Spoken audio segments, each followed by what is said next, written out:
दोस्तों, क्या इस देश की सरकार अपने ही नागरिकों से ऐसा झूठ बोल रही है जिसका असर उन शहीदों के परिवार वालों पर पड़ रहा है, या यूं कहें कि सेना के एयरफोर्स के उन जवानों पर पड़ रहा है जो सीधे तौर पर कुछ बोल भी नहीं पा रहे हैं। दोस्तों, ऑपरेशन सिंदूर में ऐसी कौन सी बात है जो मोदी सरकार ने छिपाई और अब उसका काला सच सामने आ गया है।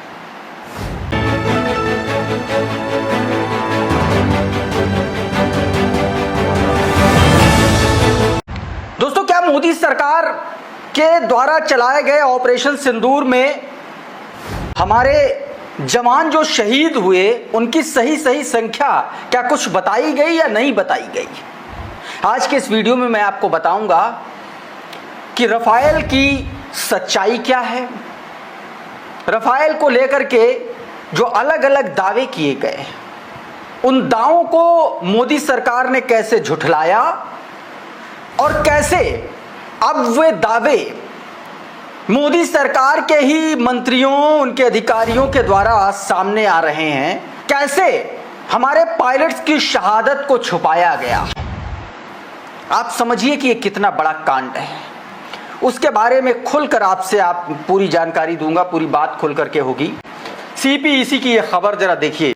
इस खबर में साफ साफ दावा किया गया है, India has officially admitted the loss of 4 pilots including the pilot of 3 Rafale. 1-1.5 line की यह खबर दिख तो जरूर रही है, लेकिन यह खबर कितनी बड़ी है। यह झूठ बताता है मोदी सरकार का कि उसने अपने ही सेना के पायलट्स को, उनकी शहादत को इतने दिन तक छुपाए रखा। मानने से इनकार करती रही। पूरा विपक्ष कहता रहा कि हमको बताइए कि कितने राफेल हमारे गिराए गए, हमको बताइए कि हमारे पायलट्स को कोई नुकसान हो तो नहीं हुआ। लेकिन यह सरकार, इसके नफरती चिंटू, इसके नफरती सांसद, इसके 2-2 कौड़ी के 2-2 रुपल्ली के जो ट्रोल है ना, उन्होंने इस शहादत पर भी पर्दा डालने का काम किया है। यह है इस मोदी सरकार का घटिया कृत्य, काला सच, और यह है इनका असली राष्ट्रवाद। जिसको ये राष्ट्रवाद कहते हैं वो सीधे तौर पर इसको देशद्रोह माना जाना चाहिए।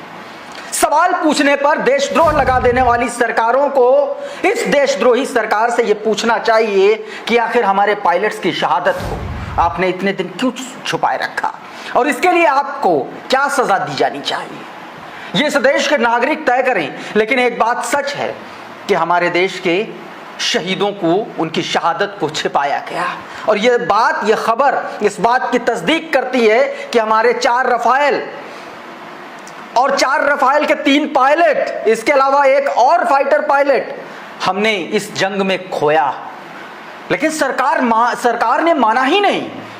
आप सरकार की निर्लज्जता, उसके कठोरता, और आप समझिए कि अपने देश के लोगों के प्रति उसकी जवाबदेही का जो काला सच है वो आप इस खबर में देख पाइएगा। दोस्तों, ये 1.5 लाइन की खबर उसी सच को उजागर करती है कि दरअसल ये सरकार जिस राष्ट्रवाद की बात करती है, जिस सेना की बात करती है, जिस भारत भूमि की बात करती है, ये सरकार दरअसल उसी की सबसे बड़ी दुश्मन बन बैठी है।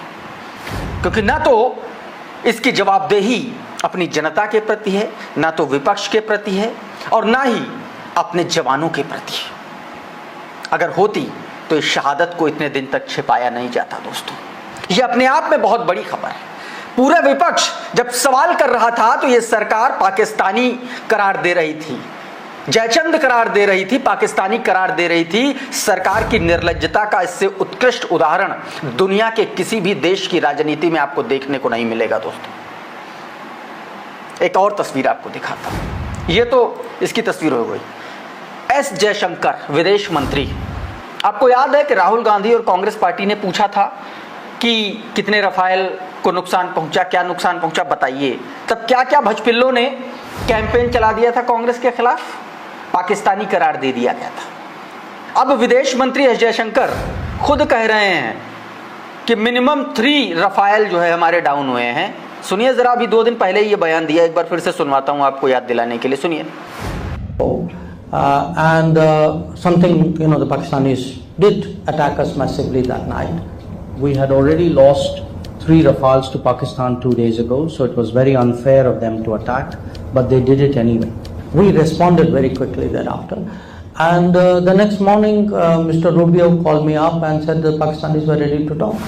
तो इस तरीके से सीधे तौर पर जयशंकर ने बयान दिया था। एक और बात दोस्तों, ये बात दोस्तों क्या कुछ कह रहे हैं डिप्टी आर्मी चीफ, ये आपको सुनना चाहिए। सुनिए जरा 1 मिनट, फिर आगे की बात। Pakistan was the front face. We had China providing all possible support, and it's no surprise because if you were to look at statistics, in the last 5 years, 81% of the military hardware that Pakistan is getting is all Chinese, 81%.